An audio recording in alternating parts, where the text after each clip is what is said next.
دلہن کے وکیل کہاں ہیں؟ آصف حسین آپ ہیں؟ بیٹھیں بیٹھیں بیٹھیں. مزمل احمد آپ ہیں. جناب آپ نے اجازت دی ہے کہ سحر شوکت بنت شوکت حسین کا نکاح 30,000 روپے مہر میں مزمل احمد والخلیل احمد سے کروں، اجازت ہے؟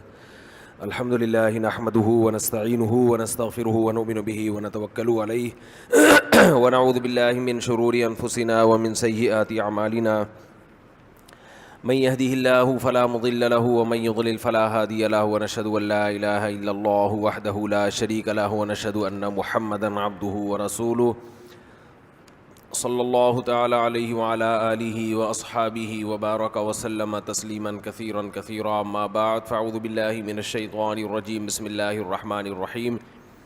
یا ایہا الناس اتقوا ربکم الذی خلقکم من نفس واحدۃ وخلق منها زوجها وبث منهما رجالا كثيرا ونساء واتقوا الله الذي تساءلون به والأرحام إن الله كان عليكم رقيبا. وقال تعالى يا أيها الذين آمنوا اتقوا الله وقولوا قولا سديدا يصلح لكم أعمالكم ويغفر لكم ذنوبكم ومن يطع الله ورسوله فقد فاز فوزا عظيما.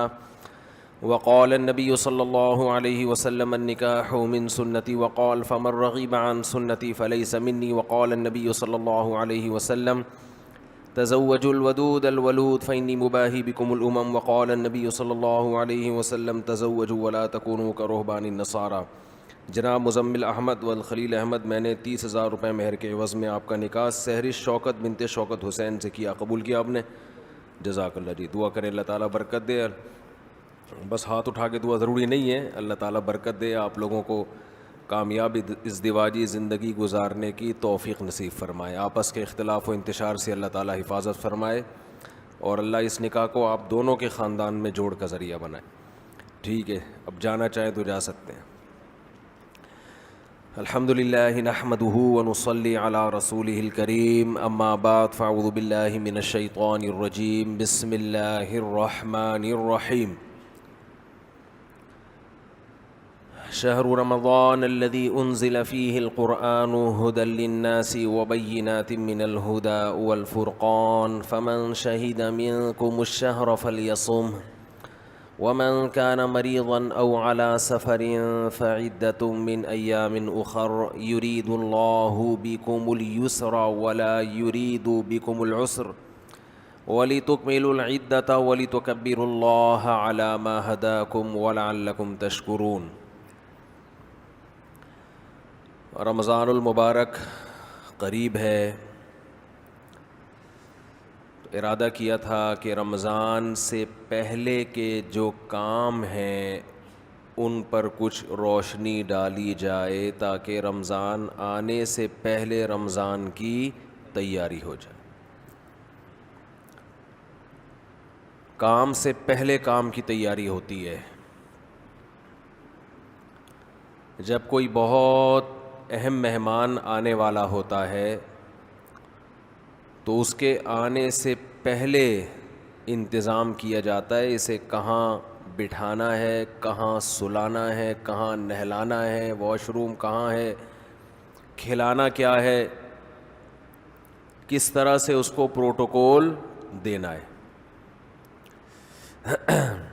آنے کے بعد نہیں ہوتا یہ کام. تو رمضان آنے سے پہلے اگر ہم اس کی تیاری کر لیں گے تو اس مہمان کی انشاءاللہ قدر ہوگی. اور عزت دار انسان کو اگر عزت دی جائے تو وہ اس کا بدلہ ضرور دیتا ہے. دو قسم کے لوگ ہوتے ہیں نا، ایک احسان فراموش ہوتے ہیں اور ایک وہ ہوتے ہیں جو تھوڑے سے احسان کا بدلہ بھی بہت زیادہ دیتے ہیں. احسان فراموش، آپ احسان کرتے رہیں تو ان کی صحت پہ کوئی فرق نہیں پڑتا. تو رمضان ایک ایسا مہمان ہے جو احسان فراموش نہیں ہے، بلکہ آپ اگر اس کو عزت دیں گے، اس کا احترام کریں گے، اس کا اکرام کریں گے تو آپ کو بہت نواز کے جائے گا. آپ اگر بعض مہمان ہیں نا سادہ چائے پلائیں گے تو وہ آپ کو دودھ پتی پلائے گا. آپ اسے انڈے والا برگر کھلائیں گے تو وہ آپ کو پیزا کھلائے گا. کچھ مہمان ایسے ہوتے ہیں. آپ اگر اسے بغیر بوٹی کی بریانی کھلائیں گے تو وہ آپ کو گوشت والی بریانی کھلائے گا. تو رمضان ایک ایسا مہمان ہے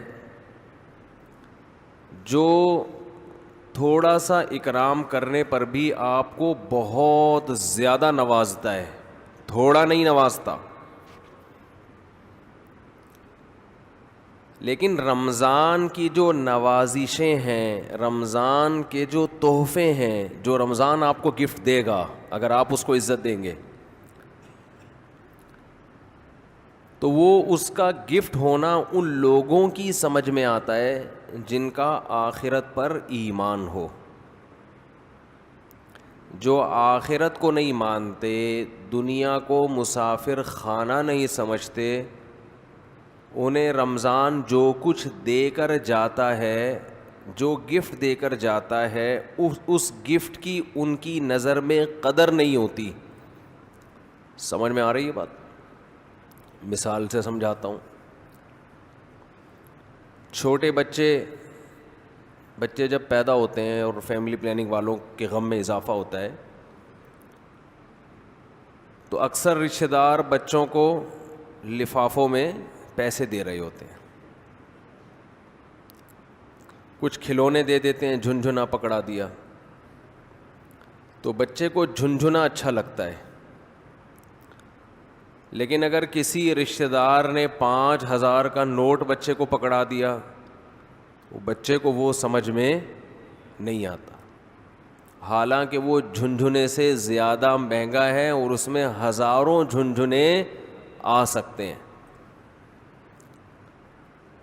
لیکن بچہ اپنی حماقت اور بے وقوفی کی بنیاد پر 1-2 روپے والی ٹافی کو تو قدر کی نظر سے دیکھتا ہے, وہ 5-5 ہزار کے نوٹوں کو قدر کی نظر سے.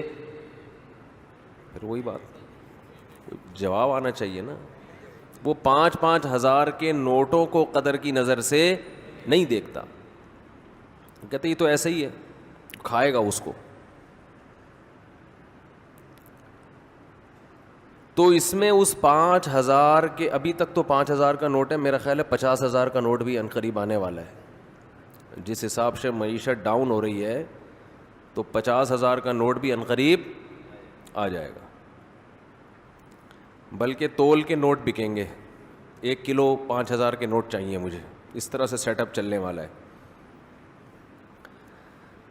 تو اب بچے کے دل میں جو 5,000 کے نوٹ کی قدر نہیں ہے, اس میں 5,000 کے نوٹ کا قصور ہے یا بچے کا قصور ہے؟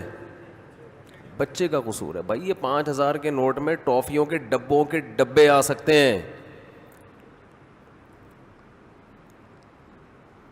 تو رمضان آپ کو کیا گفٹ دے کر جاتا ہے, اس گفٹ کی قدر ان لوگوں کی نظر میں ہے جو اس دنیا کو حقیقی زندگی نہیں سمجھتے. جو اس کو اصل سمجھتے ان کی نظر میں رمضان ٹینشن کے علاوہ کچھ بھی نہیں ہے, خام خواہ کی ٹینشن ہے.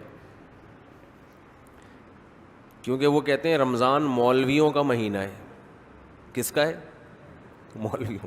ٹھیک ہے نا, سیزن آتے ہیں نا, یہ مولویوں کا ہے. محرم کو کہتے ہیں ذاکروں کا مہینہ ہے, اس میں ذاکر لوگ بڑے چہک رہے ہوتے ہیں, بڑی قیمت ہوتی ہے ذاکروں کی, ایک ایک آنسو پہ ان کو 1-1 لاکھ روپے ملتے ہیں, رلانے پر, رونے پر. وہ محرم جو ہے کس کا مہینہ کہلاتا ہے؟ ذاکروں کا. اور رمضان مولاناؤں کا مہینہ کہلاتا ہے, مولویوں کا. تو ظاہر ہے جو مولویوں سے جب لوگوں کو نفرت ہے, جو لبرل لوگ ہیں, کہتے ہیں یہ کیا ہے, ان کو مولویوں کا حلیہ پسند نہیں ہے. باتیں تو دور کی بات ہے, ان کو مولویوں کا گیٹ اپ پسند ہے ہی نہیں. باتیں تو بہت بات کی چیز ہیں. وہ کہتے ہیں یہ گیٹ اپ ہی ہماری کھوپڑی میں نہیں آتا, یہ کیا ہے پجامے اوپر یہاں تک کر کے گھوم رہے ہوتے ہیں, یہ کیا ہے. تو باتیں تو پھر آگے کی ہیں. باتوں میں دیکھو کتنی غلط باتیں کرتے ہیں مولانا لوگ. اس میں کہیں بھی کوئی انٹرٹینمنٹ کا, کوئی خوشی کا ہے ہی نہیں. اتنی غلط باتیں. بوڑھے باپ کی کڑوی کسیلی برداشت کرو, بوڑھی ماں کا احترام کرو. کیا کوئی باتیں ہیں یہ کرنے کی؟ خام خواہ کی ٹینشن. دوستیاں لڑکیوں سے مت لگاؤ, بیوی کے حقوق ادا کرو. کوئی بات ہے بتاؤ؟ خام خواہ کی ٹینشن ہے یا نہیں؟ بیوی کے حقوق, یہ کیا بات ہے یار؟ عجیب سی, مجھے بولتے ہوئے عجیب سا محسوس ہوتا ہے نا. یہ ہمارے نبی صلی اللہ علیہ وسلم امی عائشہ برتن میں جہاں سے منہ لگا کے پانی پیتی تھیں, آپ صلی اللہ علیہ وسلم محبت کے اظہار میں اسی جگہ سے منہ لگا کے پانی پیتے تھے. عجیب سی بات ہے یا نہیں ہے؟ ایک مولانا صاحب نے ایک مجمع میں یہ بیان کیا, مجھے کسی نے واقعہ سنایا. تو بعض لوگوں نے کہا یار یہ تو غیرت کے خلاف باتیں کر رہا ہے, یہ تو ہماری بیویوں کو ہمارے سر پہ چڑھا رہا ہے. ٹھیک ہے نا.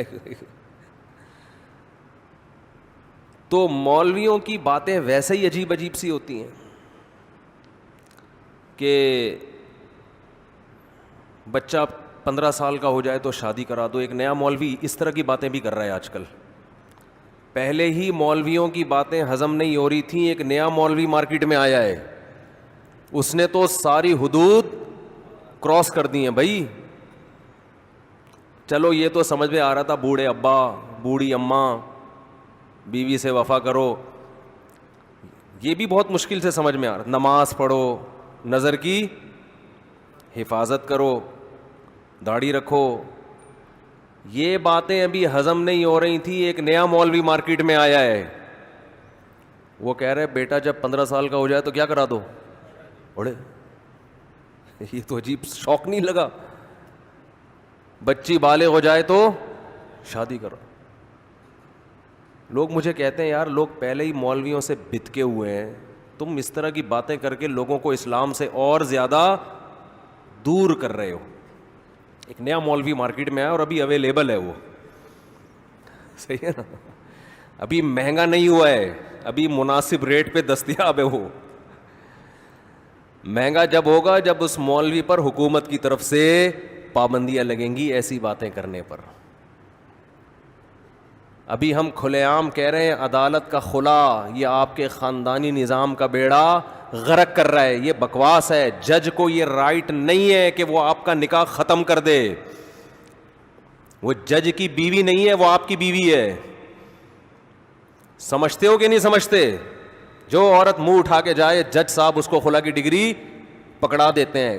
وہ عورت اس بیس پہ کہیں اور شادی کرتی ہے اگر کہیں سے فتویٰ لیے بغیر. حرام کہانی ہے, زنا ہے بالکل. تو اس مولوی جو مارکیٹ میں ابھی اویلیبل ہے نا, جب تک کیس نہیں ہو جاتا اس مولوی کے خلاف اور اندر نہیں ہو جاتا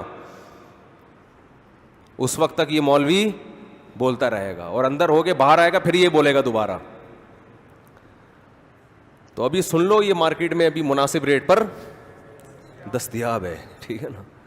اور یہ حرام کاری کے جو اڈے کھولے ہوئے ہیں نا ہماری عدالتوں نے, وہ جج بھی الٹے لٹکے ہوئے ہوں گے قیامت کے دن.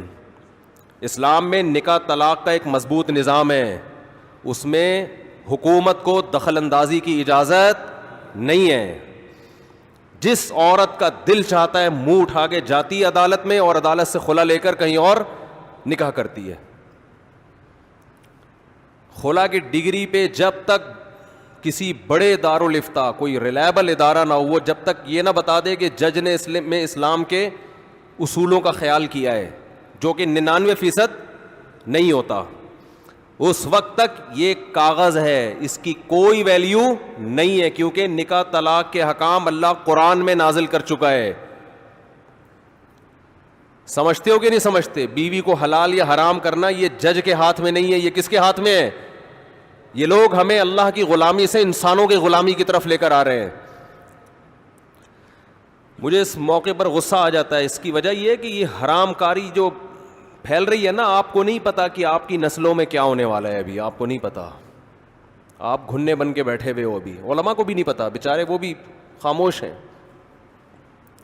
اور ہماری دینی سیاسی تنظیموں کے اپنے مسائل ہیں, وہ قوم کے ان مسائل کی طرف توجہ, سیاسی لوگ کبھی بھی توجہ نہیں کرتے, ان کو تو حکومت چاہیے بس, نہ کوئی آواز. اور اسلامی نظریاتی کونسل خاموش. میں نے کچھ لوگ جو نظریاتی کونسل میں تھے ان سے کہا کہ اس پہ آواز اٹھاؤ, ہمارا فیملی سسٹم تباہ ہو رہا ہے, کوئی نہیں آواز اٹھاتا. تو یہ ہم نے اور آپ نے خود ہی اپنے گھروں کی حفاظت کرنی ہے, سمجھتے ہو. بہرحال کہاں سے میٹر بیٹھے بیٹھے اچھا والا موڈ تھا یار, میٹر شارٹ کر دیا, میٹر کیا کر دیا, شارٹ کر دیا. تو بات یہ چل رہی تھی کہ لوگ پہلے ہی مولویوں سے بتکے ہوئے, تو اس طرح کی باتیں. ایک نیا مولوی مارکیٹ میں آیا جو کیا کہہ رہا ہے, پھر وہ کہہ رہے ہیں 2 3 اس طرح کی باتیں بھی کر رہے ہیں. تو اب اتنی سوکھی فضول قسم کی باتیں مولانا لوگ کرتے ہیں, اوپر سے رمضان بھی آ جائے. ٹھیک ہے نا, وہ ویسے ہی سوکھا ہے یا نہیں ہے. اس میں مولانا لوگ کہتے ہیں کہ صبح صادق سے لے کے غروب آفتاب تک کھانے پینے کی اجازت, بولو نہیں. واہ بھائی واہ, دنیا مزے اڑا رہی ہے, کہاں سے کہاں جا رہی ہے. سائنسدان چاند پہ پہنچ گئے, مریخ پر پہنچنے کی باتیں ہو رہی ہیں. لوگ نا یوٹیوب پہ یہ کمنٹس لوگوں نے کیے ہوئے ہوتے ہیں. فیس بک پہ نا عجیب دنیا ہے. ایک ویڈیو دیکھیں گے تو آپ کو نظر آئے گا ایک ذاکر تقریر کر رہا ہے, امام حسین یہ ہو گیا فلان, اور دوسری ہوگی کہ امریکہ کے جو سائنسدان ہیں وہ راکٹ خلاؤں میں بھیج رہے ہیں. تیسری تقریر ہوگی صلو علی الحبیب. فیس بک پہ نا ایسے جو آ رہی ہوتی ہے نا ویڈیو. تیسری کیا ہوگی, صلو علی الحبیب. چوتھی ہوگی 4 شادیاں جو نہیں کرتا وہ دائرہ اسلام سے خارج. 5ویں ہوگی جاپان کے سائنٹسٹ لگے ہوئے ہوں گے, کوئی ویکسین بنا رہے ہیں کورونا کی. تو لوگوں کے کمنٹس میں پڑھتا ہوں, لوگ کہتے ہیں دیکھو انگریز کیا کر رہا ہے, انگریز کیا کر رہا ہے. اور یہ کبھی کوئی صلو علی الحبیب میں, کوئی امام حسین کے قصے سنا رہا ہے, کوئی جناب 4 شادیوں کی بات کر رہا ہے. اور ان مولویوں کے چکر میں پڑ کے لوگوں کا بیڑا غرق ہو گیا. ان مولویوں کو کنٹینر میں بند کر کے سمندر میں پھینکو گے تو ہم بھی خلائی سیارے آسمان میں چھوڑیں گے. بات آ رہی ہے سمجھ میں؟ نہیں آ رہی میرا خیال ہے. بات تو بظاہر صحیح بات ہے یا نہیں ہے بھائی؟ آپ فیس بک پہ جاؤ, انگریز کو دیکھو تو کیا کر رہے ہیں نا, وہ راکٹ. اچھا پھر وہ راکٹ میں جا کے نا اوپر سے چھلانگیں لگاتے ہیں, کیمرے لگے ہوئے ہیں. بھائی خلا سے چھلانگ لگائی ہے, وہ یعنی خلا کے قریب پہنچ کے چھلانگ لگائی, نیچے آ رہا ہے. اور ادھر ایک ذاکر پنکھے پہ چڑھا ہوا ہے تقریر کے دوران, یہ بھی ہے. اور ادھر ایک مولوی 2 3 شادیوں کی بات کر رہا ہے. لوگ کہتے ہیں یار یہ تو جو لبرل طبقہ ہے وہ کہتا ہے یار دیکھو انگریز کہاں سے کہاں پہنچ گیا, اور یہ انہی چھوٹے چھوٹے گھٹیا قسم کے جو لوگوں کی نظر میں گھٹیا ہیں مسائل میں لگے ہوئے. اس میں کسی حد تک حقیقت بھی ہے, سمجھتے ہو کہ نہیں سمجھتے؟ مذہبی طبقے میں اہل حق میں اور اہل باطل میں بڑا فرق ہے. جو اہل باطل ہیں وہ لوگوں کو ایسی چیزوں میں الجھاتے ہیں جن کا ہماری پریکٹیکل لائف سے کوئی تعلق نہیں ہے. لیکن جو اہل باطل نہیں ہیں, اہل حق ہیں, وہ جو بات کرتے ہیں اس کا اس راکٹ سے کوئی تعلق نہیں ہے. نہ یہ آپ کو چاند پہ جانے سے روک رہے ہیں آپ کو, کیونکہ جب تک آپ چاند پہ نہیں جا رہے تو زمین میں رہ رہے ہو نا, تو اس وقت تو آپ کو زمین کے حساب سے چلنا پڑے گا کہ نہیں پڑے گا. تو مولویوں نے کب کہا کہ آپ چاند پہ مت جاؤ بھائی؟ میں اکثر اس موقع پر ایک واقعہ سناتا ہوں کہ حضرت مفتی تقی عثمانی صاحب مد ظلہ العالی جہاز میں سفر کر رہے تھے. کھانا آیا تو ایک صاحب نے الٹے ہاتھ سے کھانا شروع کر دیا. تو حضرت مفتی تقی عثمانی صاحب نے فرمایا بھائی سیدھے ہاتھ سے کھائیں, مسلمان ہیں آپ, سیدھے ہاتھ سے کھانا چاہیے. وہ ذرا لبرلزم کی انتہا کو پہنچے ہوئے تھے, لبرل پنے کی انتہا کو. انہوں نے فرمایا کہ الٹے سیدھے کے چکر میں مولویوں نے لوگوں کو الجھایا ہوا ہے, اسی وجہ سے مسلمان ترقی نہیں کر رہا. الٹے ہاتھ سے کھاؤ تو سیدھے ہاتھ سے کھاؤ, تو پہلے الٹا چپل پہنو تو سیدھا چپل پہنو, ہیں یہ الٹے سیدھے چکر میں کس میں ڈالا ہوا ہے؟ مولویوں نے. اسی وجہ سے مسلمان ترقی نہیں کر رہا. اب مثال کے طور پر ہم فیس بک پہ فٹ کرتے ہیں اس کو. ادھر آپ ایک انگریز ہے, ٹھیک ہے نا, رشیا کے سائنٹسٹ ہیں جو راکٹ کہاں بھیج رہے ہیں؟ چاند پہ. اور ان کے جو سائنٹسٹ ہیں وہ بڑی محنت کر رہے ہیں. جاپان کی ایک ویڈیو آئے گی, جاپان میں ایک ٹرین جو 500 کلومیٹر پر آور کی اسپیڈ سے چل رہی ہے, 2 گھنٹے میں لاہور. ہمارے ہاں اگر ایسی ٹرین چل پڑے, لوگ حکومت لاہور کو تھوڑا آگے کر دے گی کہ اتنی جلدی لاہور کیوں پہنچ رہے ہیں, اتنی ٹینشن فری زندگی لوگ کیوں گزارے ہیں, تو لاہور کو چھوڑا 6 گھنٹے اور آگے کرو, لاہور یہاں سے شفٹ ہو جائے گا. تو ایک فیس بک پہ ویڈیو آ رہی ہے جس میں سائنٹسٹ بیٹھے ہوئے ہیں, ایک میں ٹرین میں بیٹھے ہوئے ہیں, اور وہی زبردست نیچے آئے گی بھائی کیلے کا رخ قبلے کی طرف نہیں ہونا چاہیے, کیلے کے پاؤں کا رخ قبلے کی طرف نہیں ہونا چاہیے, قبلے کی طرف پاؤں پھیلانا بے ادبی. نیچے ایک ویڈیو آئے گی سیدھے ہاتھ سے کھانا چاہیے. تو جو امیج بنے گا مسلمانوں کا, جو بن رہا ہے کہ یار ایک کہاں جا رہا ہے, خلا میں پہنچنے کی باتیں کر رہا ہے, اور دوسروں نے الٹے سیدھے کے چکر میں لوگوں کو الجھایا ہوا ہے. یعنی اگر راکٹ میں بھی بیٹھیں گے تو سیدھی کھڑکی سے جائیں گے یہ, ٹھیک ہے نا, یہ اسی میں الجھتے رہیں گے. تو اس نے بھی اسی قسم کا اعتراض کیا حضرت مفتی تقی عثمانی صاحب پر, جب انہوں نے کہا نا سیدھے ہاتھ سے کھاؤ, تو انہوں نے کہا کہ وہ بندہ کہنے لگا یہ مولویوں نے الٹے سیدھے کے چکر میں لوگوں کو ڈالا ہوا ہے, اسی وجہ سے مسلمان ترقی نہیں کر رہا. اب انگریز کو دیکھو, وہ الٹے سیدھے کے چکر میں پڑتا ہے انگریز؟ بالکل بھی نہیں. یہاں سے بھی کھا رہے ہوتے ہیں, یہاں سے بھی کھا رہے ہوتے ہیں. نہ کوئی دسترخوان ہے کہ بیٹھ کے تمیز سے خالہ کو بھی بلا لو جی, پھپھو کو بھی بلا لو, ایک ہی جگہ بیٹھ کے کھاتے ہیں, اس سے آپس میں محبت بڑھتی ہے. یہ ادب تمیز ہے ان کے یہاں؟ بھائی ماموں آئے ہوئے ہیں, رشتہ دار ہیں, وہ کیا سوچیں گے بھانجے نے الگ بیٹھ کے کھا لیا. تو انگریزوں کے ماموں واموں تو ہم نے کبھی سنا ہی نہیں ہے. انہوں نے کہا ترقی کرو, کیا ماموں خالہ پھپھی کے چکر میں لوگوں کو ڈالا ہوا ہے, سارے چکروں سے کیا ہو گئے؟ آزاد. بیوی کے چکر سے آزاد ہو گئے تو اب بچا کیا؟ آدھے چکر تو بیوی کی وجہ سے آتے ہیں. تو ٹینشن فری, لہذا ترقی ترقی ترقی.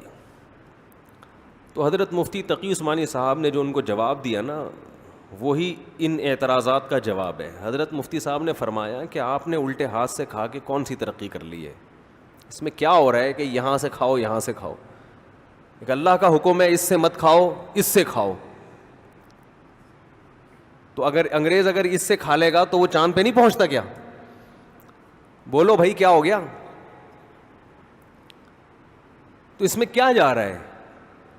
اور اگر کبھی کوئی ٹینشن ہے, آپ کا یہ خیال ہے کہ اگر میں نے سیدھے ہاتھ سے کھایا تو میں چاند پہ نہیں پہنچ سکوں گا, تو اسلام پھر آپ کو اجازت دیتا ہے کہ اتنی ٹینشن مت لو, الٹے سے کھا لو بھائی, چاند پہ پہنچنا زیادہ ضروری ہے. سمجھ میں نہیں آ رہی میرا خیال ہے بات؟ کوئی اتنی ٹینشن والی بات نہیں ہے. بیٹھ کے پانی پینا سنت ہے یا نہیں ہے؟ لیکن اس میں بھی اسلام نے کہا اتنی ٹینشن مت لو, کہیں سفر ہے, جانا ہے, لائن لگی ہوئی ہے, سارے بیٹھ کے اعوذ باللہ بسم اللہ پڑھ کے, وہ پوری لائن لگی ہے, مر جائیں گے, پیو نکلو یہاں سے, چلو. تو اتنی ٹینشن کی بات تھوڑی ہے. قبلے کی طرف پاؤں مت کریں, کوئی ٹینشن ہے تو کر لیں, قبلے کی طرف پاؤں مت کریں, کوئی ٹینشن ہے, گھٹنے موڑنے میں مشکل ہوتی ہے تو پھر کر لیں, کس نے منع کیا؟ کوئی اتنا بڑا مسئلہ بولو نا بھائی نہیں ہے. اور انگریز کے بارے میں جو میں نے کہا کہ وہ الٹے سیدھے کے چکر میں نہیں پڑتا, وہ بھی پڑتا ہے. کبھی الٹی شرٹ پہن کے دیکھا کوئی سائنسدان گیا ہو چاند پہ؟ ہے بھائی؟ یا کوئی پروفیسر پڑھانے کے لیے آ رہا ہو اور الٹی جرسی پہن کے آ گیا ہو, یا الٹی ویسٹ کوٹ پہن کے آ گیا ہو؟ ویسٹ کوٹ تو وہ نہیں پہنتے, پینٹ کوٹ الٹا پہن کے آ گیا ہو. اب آپ کہہ رہے ہیں سر یہ پینٹ سیدھی تو پہنے ہو, کہہ رہے ہیں یہ الٹے سیدھے کے چکر میں یہ مولویوں نے ڈالا ہوا ہے. کچھ ڈائلاگ کی حد تک بہت زبردست ہوتے ہیں، لیکن ان تلوں میں تیل نہیں ہوتا، ان دعووں میں جان نہیں ہوتی. الٹے سیدھے کے چکر میں جو بھی انسان کا بچہ ہوگا نا وہ پڑے گا، جو گدھا ہوگا اس کو اس سے کوئی فرق نہیں پڑتا. الٹے ہاتھ سے آپ استنجا کرتے ہو، انگریزوں کے یہاں تو ہے ہی ٹیشو پیپر ہے نا، الٹے ہاتھ سے آپ استنجا کرتے ہو، گندگی میں ہاتھ ڈالتے ہو. اسلام منع کر رہا ہے کہ اسی ہاتھ سے کھانا مت کھاؤ، یہ اشرف المخلوقات ہو تم. تو انگریز بھی پڑتا ہے الٹے سیدھے کے چکر میں، وہ الٹی پینٹ پہن کے کبھی بھی نہیں گھومے گا، صحیح ہے نا، الٹا بنیان پہن کے نہیں گھومے گا. وہ تو بڑا ڈیسنٹ رہتا ہے، بال وال بنا کے، تیل ویل تو ان کے یہاں ہوتا نہیں، لیکن بہرحال بڑی تمیز سے. تو اسلام نے اس سے زیادہ تمیز سکھائی ہے کہ کھڑے ہو کر پانی مت پیو، بیٹھ کے پیو. انسان ہو، گدھے تھوڑی ہو. کوئی مجبوری ہے تو کھڑے ہو کے بھی پی سکتے ہیں، جلدی ہے کہیں جانا ہے کوئی مسئلہ نہیں ہے. بیٹھ کے کھانا کھاؤ، کھڑے ہو کر مت کھاؤ، اللہ کی نعمت ہے یہ. مجبوری ہے تو بیٹھنے کی جگہ ہی نہیں ہے تو پھر کھڑے ہو کر ہی کھائے گا نا. اب ریڑھی پہ برگر کھا رہا ہے تو کہاں بیٹھے گا؟ گٹر کے ڈھکن پہ تھوڑی بیٹھے گا. ریڑھی پہ کھڑے ہو کر کوئی حلیم کھا رہا ہے تو جگہ نہیں ہے تو کھڑے ہو کر ہی کھائے گا، وہ منع نہیں ہے، جگہ ہی نہیں ہے بیٹھنے کی. رہا یہ کہ کیلے کے پاؤں کا رخ قبلے کی طرف، یہ حضرت کی طرف سے تھوڑی سی یہ خصوصی پیکیج ہے، یہ ان کا اپنا پیکیج ہے. یہ بس میں کسی پہ زیادہ بات نہیں کرتا، یہ ان کا اپنا اخپل پیکیج ہے. یہ اتنا نہیں ہے اسلام میں کہ کیلے کی بھی رخ کہاں ہو، بس اتنا ہے کہ پاؤں قبلے کی طرف مت پھیلاؤ، وہ بھی جب پتہ ہو کہ یہاں قبلہ ہے. اور اگر ضرورت ہے تو پھیلا سکتے ہیں، کوئی حرج نہیں ہے. ضرورت ہی ہوتی ہے آپ کہیں سفر میں، وہ بستر کا رخ ہی اس طرف ہے ہوٹل میں اور وہ آپ پھیر بھی نہیں سکتے، یا کوئی مریض ہے تو ٹھیک ہے. پھر ادب ایسی چیز نہیں ہے جس کو سر پہ مسلط کر لیا جائے، ٹینشن بنا لی جائے. ہمارے نبی صلی اللہ علیہ وسلم نے جو اپنی نشست بنائی تھی، بسا اوقات آپ بات کرتے تھے آپ کا رخ بیت اللہ کی طرف آپ کی پشت ہوتی تھی، اس لیے کہ اگر اس کو بھی ناجائز کر دیا جاتا تو بہت مشکل ہو جاتا نا. وہاں تو لاکھوں لوگ ہوتے ہیں، کون کون اپنی پشت بچائے گا کہ بیت اللہ کی طرف نہ ہو. تو اس لیے آپ نے خود عمل کیا کہ بھائی یہ ضرورت ہے. تو خیر بات رمضان پہ شروع ہوئی تھی، کہاں چلی گئی؟ تو میں یہ عرض کر رہا تھا کہ رمضان کس کا مہینہ کہلاتا ہے؟ مولاناؤں کا مہینہ. حالانکہ یہ مولویوں کا مہینہ نہیں ہے، یہ مسلمانوں کا مہینہ ہے. ان لوگوں کا مہینہ ہے جو آخرت پر ایمان رکھتے ہیں، اور جن کا آخرت پر ایمان نہیں ہے ان کے لیے رمضان A to Z tension he tension ہے، ٹینشن ہی ٹینشن. وہ نہ کھلے عام صحیح طرح سے کھا سکتے ہیں، تھوڑی سی بغیرتی کے تانے پڑتے ہیں. 10 آدمی اگر خاموشی سے گزر جائیں گے تو 11واں بولتا ہوا جائے گا کہ شرم نہیں آتی تمہیں، کیا کر رہے ہو؟ اور بولنا چاہیے. تو میں یہ عرض کر رہا تھا کہ یہ جو رمضان ہے نا، اگر آپ اس کا اکرام کریں گے تو یہ آپ کو بہترین گفٹ دے گا. اب میں بتاتا ہوں وہ گفٹ کیا دے گا آپ کو. وہ گفٹ دے گا اللہ کی محبت. آپ کے دل میں اللہ کی محبت کی چنگاری پیدا کر دے گا. یہ دیکھو انسان کو جو موٹیویشن ملتی ہے نا کسی بھی عمل کی، وہ یا تو کسی لالچ کی وجہ سے ملتی ہے یا کسی خوف کی وجہ سے. سمجھتے ہیں؟ آپ صبح صبح اٹھ کے آفس جاتے ہیں، مشکل کام ہے، دل تو نہیں چاہتا انسان کا اٹھے جائے، دل چاہتا ہے پڑا رہے، لیکن آپ جاتے ہیں.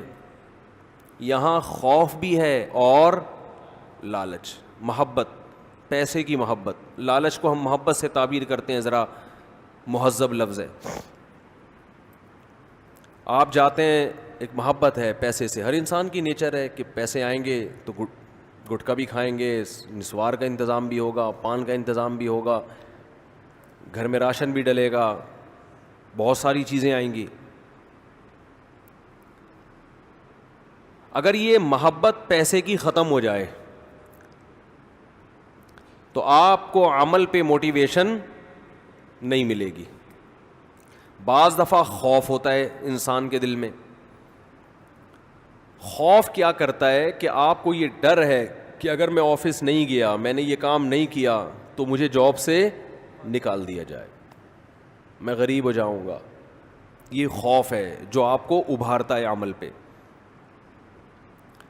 ماہرین یہ کہتے ہیں کہ خوف سے بھی کام ہوتا ہے اور محبت میں بھی ہوتا ہے, لیکن خوف سے جو کام ہوتا ہے اس کام میں مزہ نہیں آتا, لہذا وہ کام زیادہ جاندار نہیں ہوتا.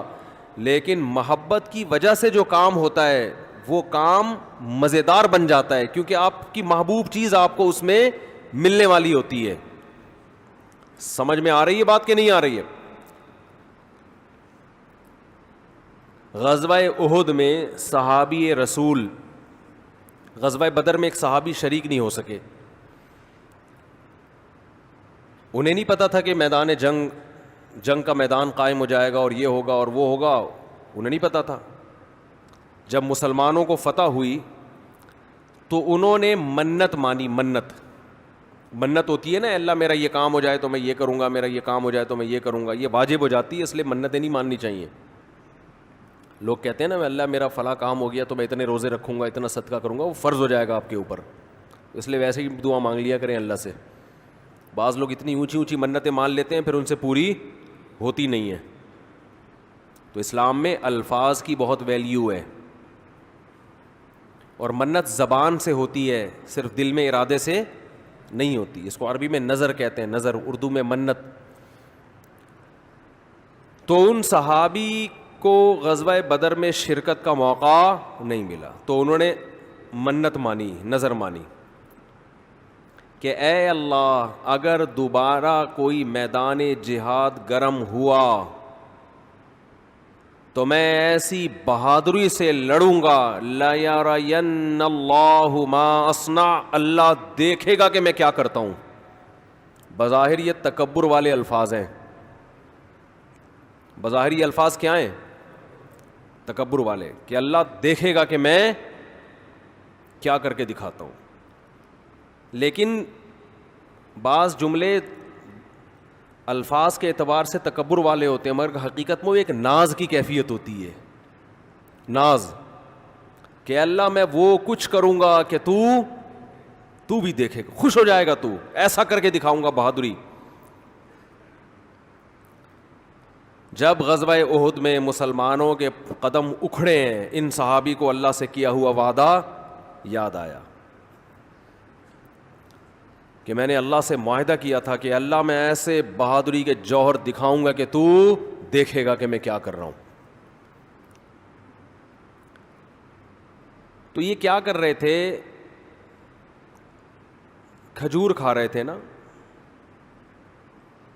تو کھجور کا تھیلا انہوں نے پھینکا اور انہوں نے کہا کہ جنت اتنی قریب ہے میرے, اور کھجور کھانے کا وقت بہت طویل ہے, اتنا ٹائم لگے گا اس میں, اف یہ تو بہت دیر ہو جائے گی. اور گئے میدان جنگ میں, بہادری سے لڑے, اتنی بہادری سے لڑے اور شہید ہوئے کہ انگلیوں کے پوروں سے, فنگر پرنٹ سے ان کی بہن نے ان کو پہچانے کہ میرے بھائی کی لاش ہے یہ.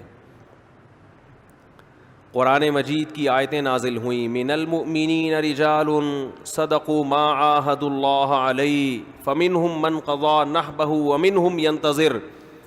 مومنین میں بعض ایسے بھی ہوتے ہیں کہ اللہ سے جب کوئی معاہدہ کر لیتے ہیں تو اس معاہدے کو پورا کر کے چھوڑتے ہیں, وہ انہی کے بارے میں نازل ہوئی.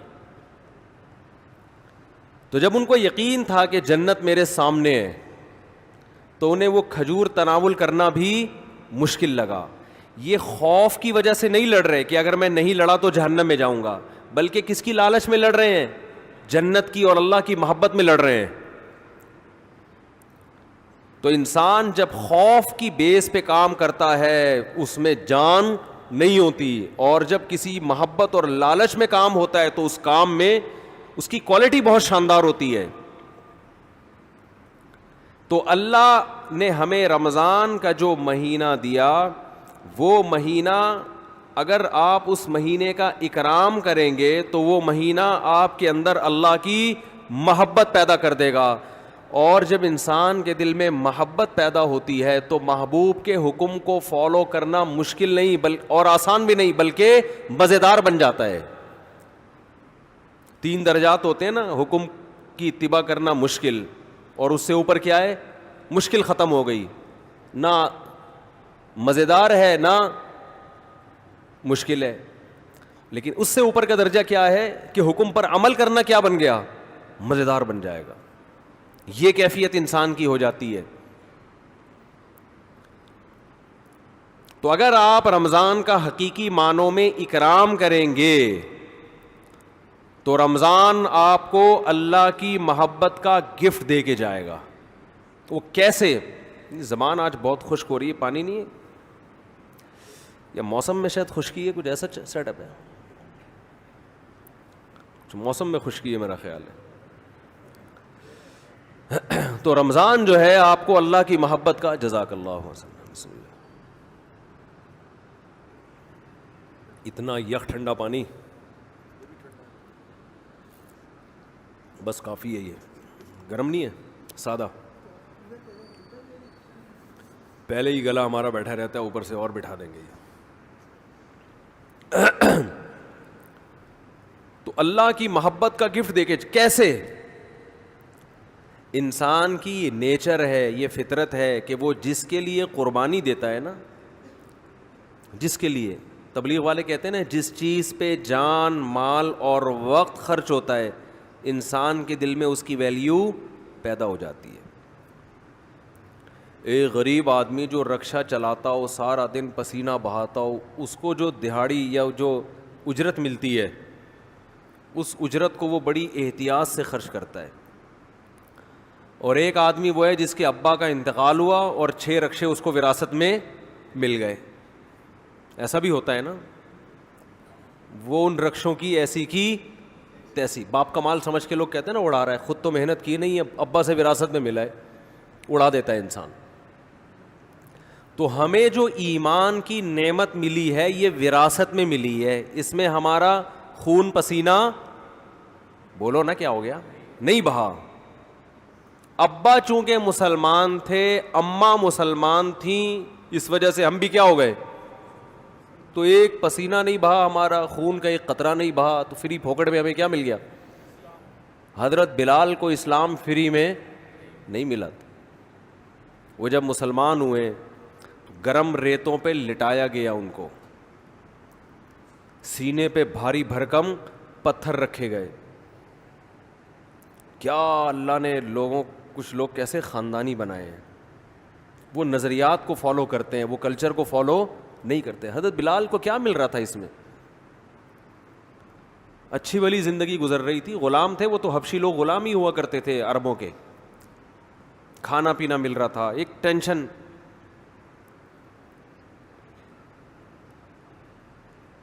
تو بڑے بڑے پتھر سینے پہ رکھے جا رہے ہیں, گرم ریت پہ لٹایا جا رہا ہے, مگر نعرہ لگا رہے ہیں احد احد, خدا کیا ہے, ایک ہے, میں نہیں مانوں گا. کیسے ویژنری, کیسے نظریاتی. خباب ابن ارت رضی اللہ تعالی عنہ رسول اللہ صلی اللہ علیہ وسلم کے پاس آئے مکہ میں, وَهُوَ مُتَوَسِّدٌ لَهُ متوسد ببرد لہ او کما قال, کہ آپ صلی اللہ علیہ وسلم کی چادر تھی, اس سے آپ صلی اللہ علیہ وسلم کوہنی پہ سر رکھ کے لیٹے ہوئے تھے.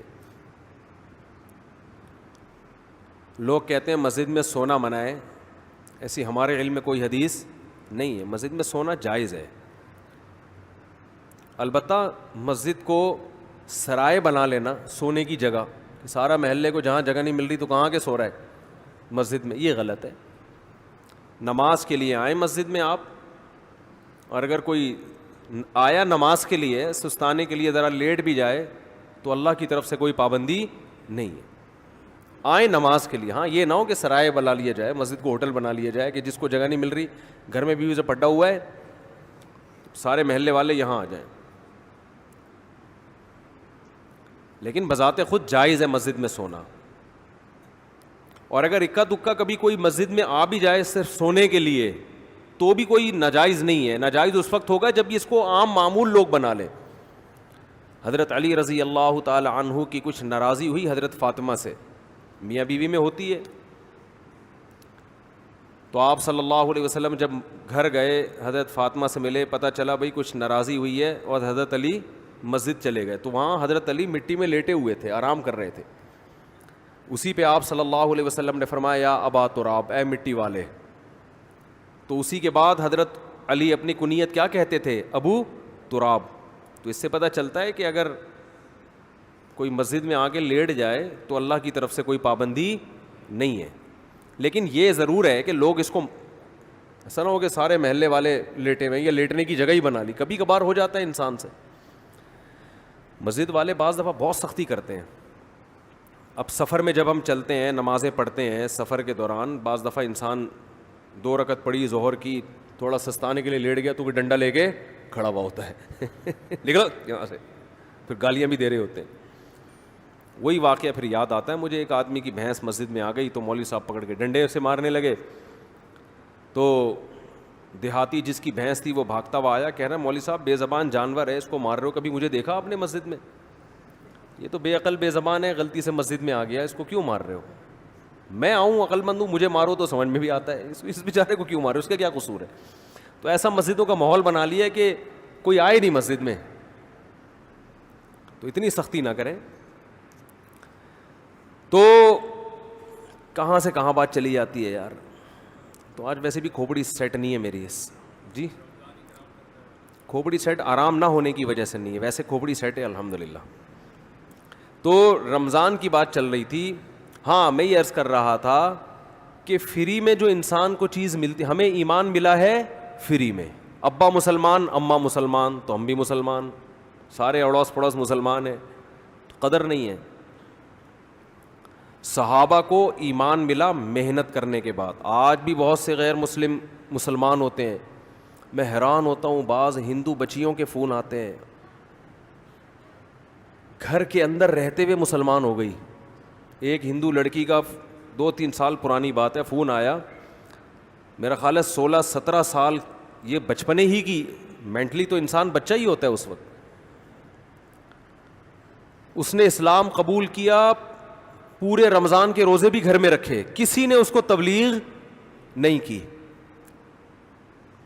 نماز بھی چھپ چھپ کے گھر میں پڑھ رہی ہے. اور والدین اتنے سخت ہیں کہ اگر ان کو پتہ چل گیا تو جان سے مار دیں گے, یہ خطرہ ہے. میں نے اس سے پوچھا, 2-3 سال پرانی بات ہے, میں نے پوچھا آپ کو کس نے تبلیغ کی؟ اس نے کہا میری یہ سمجھ میں نہیں آتا کہ ہمارے والدین پتھر کی بنی ہوئی مورتیوں کو کیوں پوجتے ہیں, ان میں کیا رکھا ہوا ہے؟ صبح مٹھائی رکھ کے جائیں گے, شام کو بھی وہ مٹھائی ویسی کی ویسی. جو بھگوان مٹھائی نہ کھا سکے وہ ہماری حاجت روائی مشکل کشائی کہاں سے کرے گا؟ اتنے بڑے بڑے عقل مندوں کو یہ بات سمجھ میں نہیں آ رہی. ایک 15-16 سال کی بچی کو یہ بات سمجھ میں آ گئی, اس کی کھوپڑی میں آ گئی یہ بات. کہہ رہی پھر میں نے ویڈیوز دیکھی یوٹیوب پہ علماء کی, اور وہ پھر اللہ نے اس کو ہدایت دی, تو وہ وہیں اس نے کلمہ پڑھا, وہیں مسلمان ہوئی, کسی کو نہیں بتایا کیونکہ مار دیں گے اس کو. چھپ کے نمازیں پڑھ رہی, ایسے بہت ہیں, ایک نہیں ہے. تو یہ وہ لوگ ہیں جن کی اسلام پر کچھ خرچ ہوا ہے, محنت ہوئی ہے. ہمیں اسلام ملا ہے فری میں, قربانی نہیں ہے. تو اللہ رمضان کے ذریعے, حج کے ذریعے, قربانی کے ذریعے, مختلف عبادتوں کے ذریعے ہم سے قربانی دلواتے ہیں کہ کچھ کرنا پڑے گا. سورہ عنکبوت میں اللہ نے کیا فرمایا کہ تم یہ سمجھتے ہو کہ تم جنت میں داخل ہو جاؤ گے, وَهُمْ لَا يُفْتَنُونَ, تمہیں آزمایا نہیں جائے گا, ایسا نہیں ہو سکتا, اللہ آزمائے گا. تو آزمانے کے طریقے نماز بھی ہیں, آزمانے کے طریقوں میں زکوٰۃ, صدقات و خیرات بھی ہے. آزمانوں کے طریقے میں ایک طریقہ کیا ہے؟ رمضان بھی ہے. تو یہ وہ مہینہ ہے جس کا آپ اگر اکرام کریں گے تو یہ آپ کے دل میں جانے سے پہلے پہلے اللہ کی محبت کی چنگاری بھڑکا کر چلا جائے گا. اور جب اللہ کی محبت کی چنگاری بھڑکے گی دل کے اندر تو آپ کے لیے عمل کرنا مشکل نہیں, آسان نہیں, بلکہ مزیدار ہو جائے گا. کیونکہ محبوب کی خاطر قربانی دینے میں انسان کو مزہ آتا ہے, بشرطے کہ اس کو پتا ہو کہ میرا محبوب مجھے دیکھ رہا ہے. اس کو یہ پتا ہو کیسی مسلمانوں کی ترتیب دائیں بائیں ہو جاتی ہے, سب پوری دنیا میں ایک ہلچل مچ جاتی ہے. تو رمضان کا اکرام کیسے کرنا ہے, اس میں 2-4 چیزیں میں آپ کو بتا کے بس بیان کو آج میں ختم کرتا ہوں. سب سے پہلا تو ہے فرض روزے. یہ تو رمضان تو رکن ہے نا, رمضان کے روزے. ابھی سے نیت کریں کہ رمضان کا ایک روزہ بھی قضا نہیں کرنا ہے, تو کچھ بھی ہو جائے. دیکھو جو سوچ کے روزے رکھتا ہے نا, اس کے لیے روزہ رکھنا مشکل ہے. جو نہ رکھنے کا آپشن ہی ختم کر دے, اس کو پتہ بھی نہیں چلتا پورا مہینہ گزر جاتا. بعض لوگ روزے کے بارے میں سوچتے ہیں رکھوں کہ نہیں رکھوں, ان کے لیے ایک ایک روزہ ٹینشن ہے, ایک ایک روزہ ٹینشن. اور اگر آپ نے یہ عزم کر لیا کہ بھائی میں مسلمان ہوں, نو کا آپشن میرے پاس نہیں ہے, تو پتہ ہی نہیں چلتا. ویسے ایک روزہ رکھو کتنا مشکل کام ہے بھائی. ہم لوگوں سے کو بتاتے ہیں پیر اور جمعرات کا روزہ سنت ہے, اچھا خاصا ٹینشن ہوتی ہے کیونکہ سنت ہے نا, فرض تو نہیں ہے, رکھیں نہیں رکھیں ایک ٹینشن. رکھنے کے بعد بھی بعض دفعہ بھی سوچ رہا ہوتا ہے یار نہ رکھتا تو اچھا تھا. بعض دفعہ یہ بھی وسوسے آنا شروع ہوتے ہیں شیطان کی طرف سے. لیکن جو کام کرنا ہی کرنا ہے تو اس میں انسان فارغ ہو جاتا ہے کہ بھائی یہ اس میں ٹینشن ختم ہو جاتی ہے.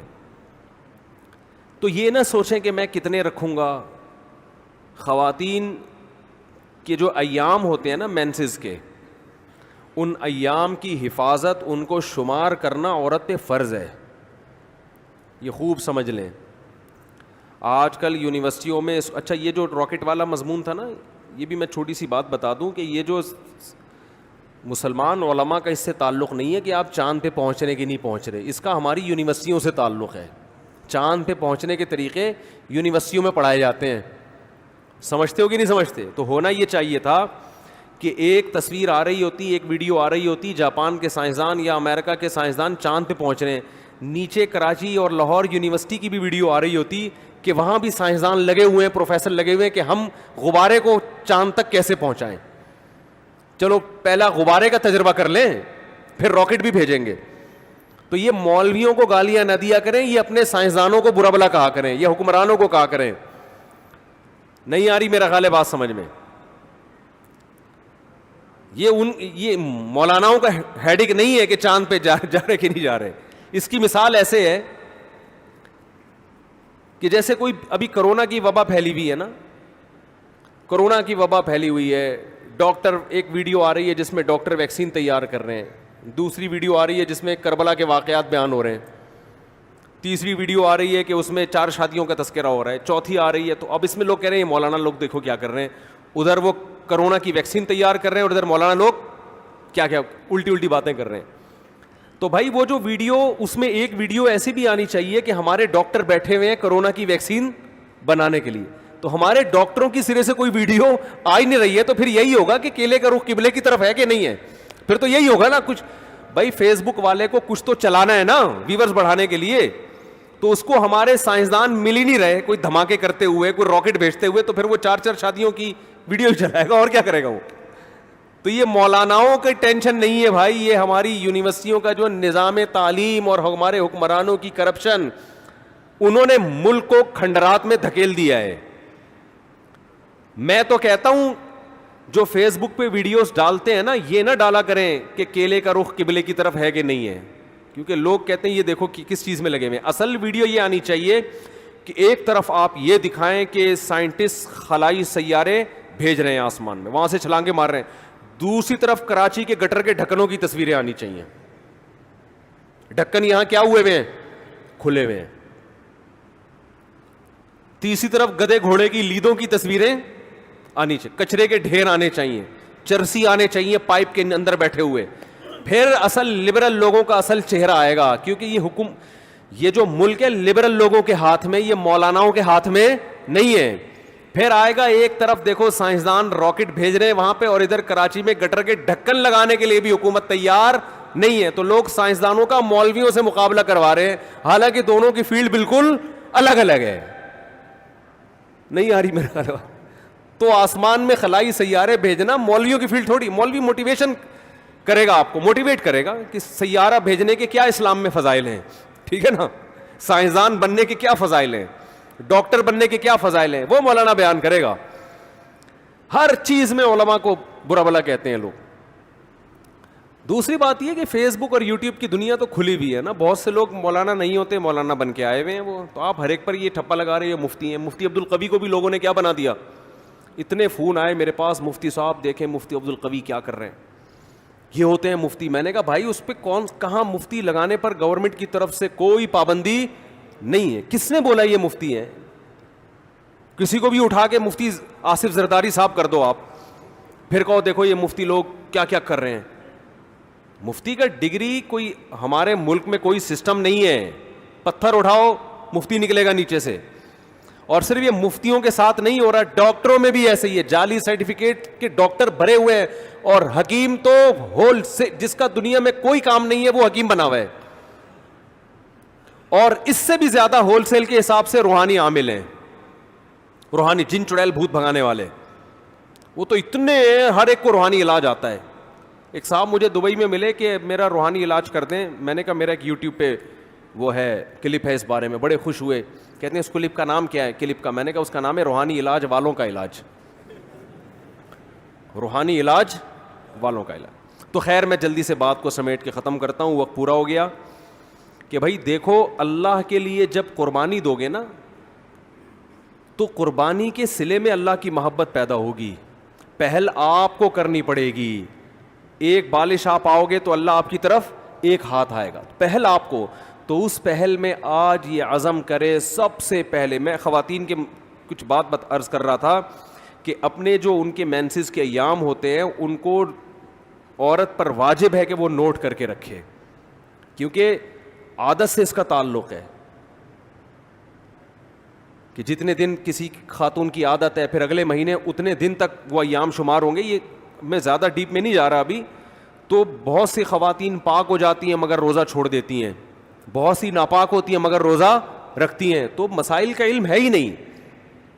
بہشتی زیور ایک جامعۃ الرشید نے چھاپی ہے, آسان بہشتی زیور, تسہیل بہشتی زیور کے نام سے. وہ کتاب ہر گھر کی ضرورت ہے. اس میں بہت روز مرہ کے مسائل لکھے ہوئے. ہمارے اہل حدیث حضرات اس پہ اعتراضات کرتے ہیں, تو کسی مسئلے پر اعتراض کریں تو میرے سامنے لے کر آئیں اس کو.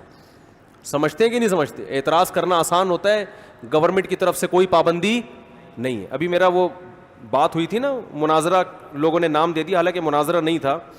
اس میں ہوا یہ تھا کہ وہ یہ بار بار کہہ رہے تھے تقلید یہ ہے تقلید وہ ہے. میں نے کہا آپ بیٹھیں پہلے مجھے بتائیں تو آپ کے ہاں تقلید کی ڈیفینیشن کیا ہے, تو میں پہلے لکھوں گا, پھر اگلی نشست میں ہم اس پہ کیا کریں گے, بحث کریں گے.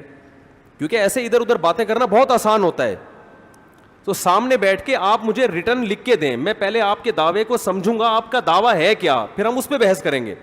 تو محترم نے دعویٰ یہ بتایا کہ کسی کی کو بلا دلیل فالو کرنا کیا کہلاتا ہے, تقلید, اور یہ حرام ہے, ناجائز ہے. تو میں نے کہا کسی کی بھی تقلید و حرام ہے؟ انہوں نے کہا کسی کی بھی تقلید و حرام ہے. وہ موجود ہے, ریکارڈ ہے. تو میں نے ان سے کہا کہ اچھا کوئی تابعی اگر صحابی کی تقلید کرتا ہے, بغیر دلیل ان کی بات کو مانتا ہے, تو یہ بھی حرام ہے. اب وہ یہاں کی بات کو انہوں نے کیا شروع کر دیا, گھمانا. وہ کہہ رہے ہیں کہ وہ بھئی آپ نے خود ہی دعویٰ کیا, یا تو آپ دعوے سے رجوع کرو, میں تو موقع دے رہا ہوں آپ کو دعوے سے رجوع کرنے کا, میں کوئی بحث تھوڑی کر رہا ہوں آپ سے. آپ کہہ دو بھائی مجھ سے تھوڑی سی مسٹیک ہوئی تھی تقلید کی ڈیفینیشن کرنے میں, بلکہ اصل میں یہ نہیں بلکہ یوں ہے. تو میں نے کہا تو حدیث کی کتابوں میں بہت سے فتوے, صحابہ کے تابعین نے آ کے مسئلہ پوچھا, انہوں نے جواب دے دیا, وہ چلے گئے, نہ انہوں نے دلیل پوچھی نہ انہوں نے دلیل بتائی. تو کہہ رہے ہیں آپ حوالہ پیش کریں, تو میں نے کہا آپ انکار کریں کہ ایسا نہیں ہے تو میں حوالہ پیش کروں گا, نہ انکار کر رہے ہیں, ٹھیک ہے نا. میری عادت ہے گل ویلے دی تے پھل موسم دا, ٹو دا پوائنٹ بات کرنے کی عادت ہے. تو انہوں نے اس کو مناظرہ بنا دیا, بحث کی طرف لے کر چلے گئے. تو مجھے غصہ آیا پھر کہ بھئی میرا ٹائم ویسٹ کرنے کے لیے آئے ہو. میں کوئی پروفیشنل مناظر نہیں ہوں, نہ میں آپ سے مناظرے کے لیے بیٹھا ہوں, اور میرا دل صاف تھا, لہذا میں نے ان کو ریکارڈ کرنے کی بھی اجازت دی. انسان کے دل میں چور ہوتا ہے تو ریکارڈ کرنے کی اجازت نہیں دیتا, اور میں نے ان کو یہ کہا لائیو نہیں کریں, کیونکہ بعض دفعہ انسان کی زبان سے ایسی بات نکل جاتی ہے کہ وہ پبلش کرنے کی نہیں ہوتی. لیکن انہوں نے خیر اس کو لائیو بھی چلایا اور جو کچھ ہوا سب کے سامنے ہے. تو گل ویلے دی پھل موسم دا, ٹو دا پوائنٹ بات ہونی چاہیے. تو وہ یہ سمجھ رہے تھے شاید میں ان کو نیچا دکھانا چاہتا ہوں. ماں نہ میں نیچا دکھانا چاہتا ہوں بھائی, میں آپ سے آپ کا دعویٰ سمجھنے کی کوشش کر رہا ہوں کہ آپ کا تقلید کے بارے میں موقف کیا ہے. وہ کہنے تفسیر کی فلاں کتاب میں یہ لکھا. بھائی تفسیر کی کتاب میں کیا لکھا ہے یہ تو مفسر کا موقف ہے نا. میں تو اہل حدیث کا موقف پوچھنا چاہتا ہوں, آپ کا موقف کیا ہے. تو آج کا جو دور ہے نا حق کو سمجھنے کا نہیں ہے, بس ایک دوسرے کو نیچا دکھانے کا وہ ہے. تو بات کیا چل رہی تھی یہ, ہاں میں یہی کہہ رہا تھا یہ جو بہشتی زیور کتاب ہے نا مسائل کی, یہ گھر میں رکھیں.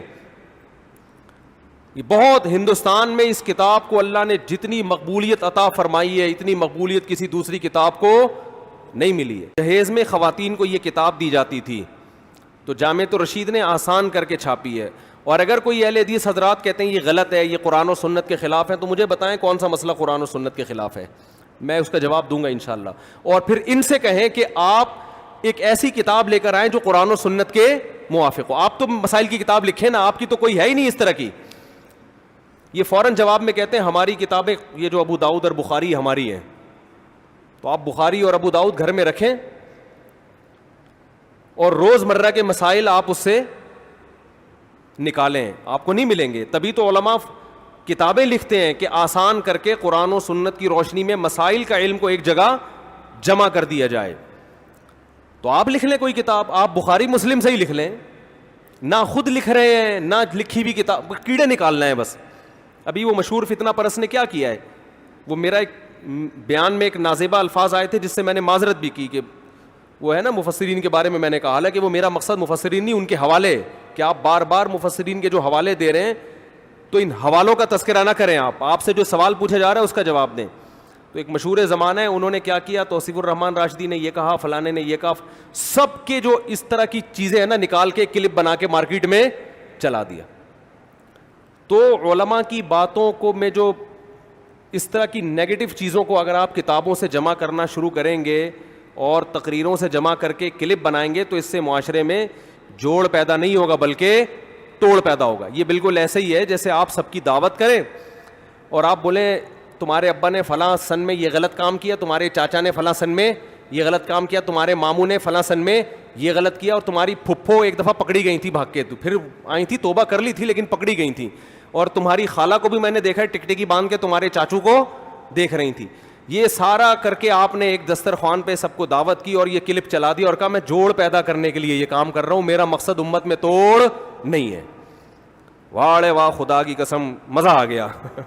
ٹھیک ہے, تو بعض لوگوں کا یہ کام ہے, فلاں بزرگ نے اپنی کتاب میں یہ لکھا, فلاں بزرگ نے اپنی کتاب میں یہ لکھا, فلاں بزرگ نے اپنی کتاب میں یہ لکھا, فلاں دیوبندی نے اپنی کتاب میں یہ, فلاں بریلوی نے تقریر میں یہ کہا, فلاں اہل حدیث نے تقریر میں یہ کہا, فلاں نے, اور وہ اتنا ملغوبہ بنا کے سب علماء سے لوگوں کو بدگمان کر کے کہا کہ میرا کام امت میں جوڑ پیدا کرنا ہے, میں فرقہ پرستی اور توڑ کو کبھی پنپنے نہیں دوں گا. خدا کی قسم اس سے بڑا لطیفہ دنیا میں کوئی ہو نہیں سکتا. مثبت چیزوں کو ہائی لائٹ کیا جاتا ہے, ہر انسان سے غلطیاں ہوتی ہیں, ہر انسان سے.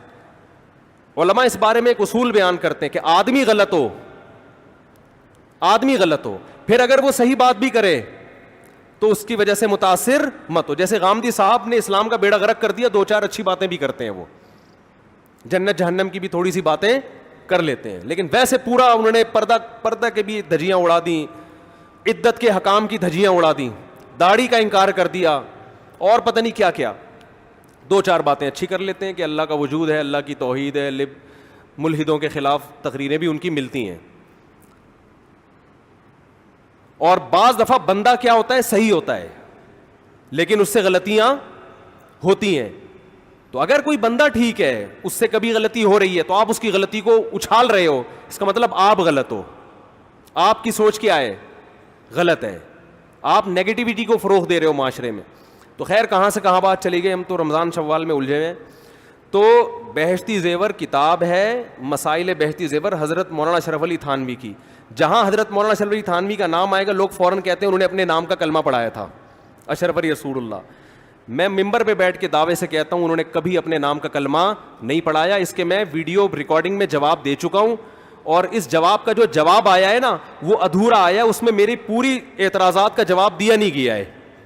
اس لیے میں کہہ رہا ہوں ایک دفعہ سامنے بیٹھ کے میں محترم سے اشکال کر لوں گا کہ حضرت نے حضرت اشرف علی تھانوی جو کلمہ پڑھوایا ہے اس کی حقیقت کیا ہے.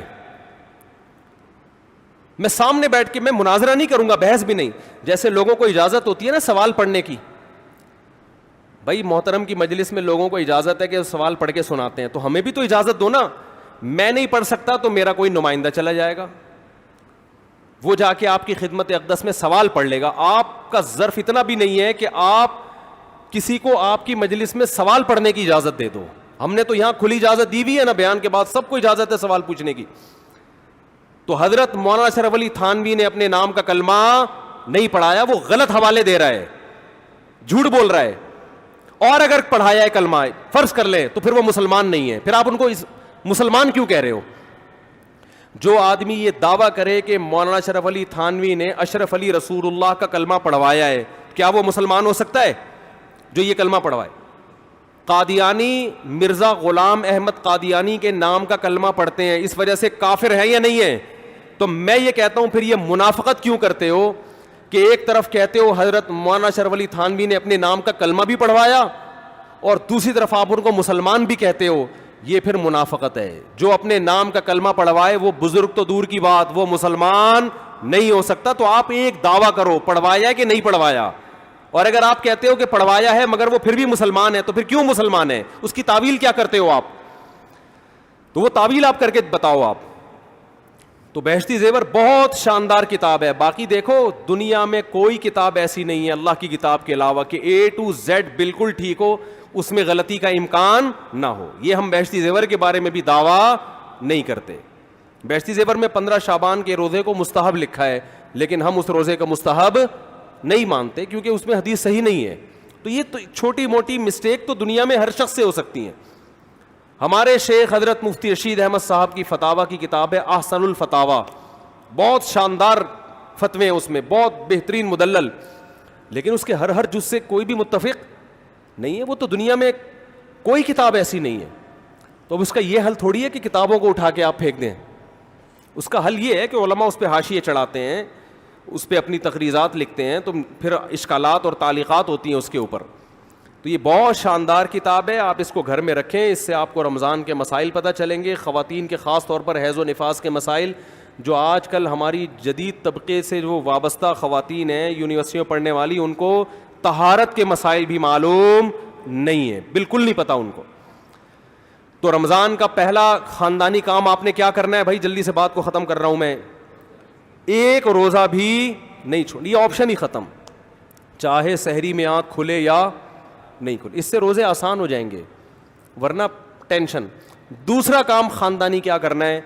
تراویح کی نماز. کیا کام کرنا ہے بھائی؟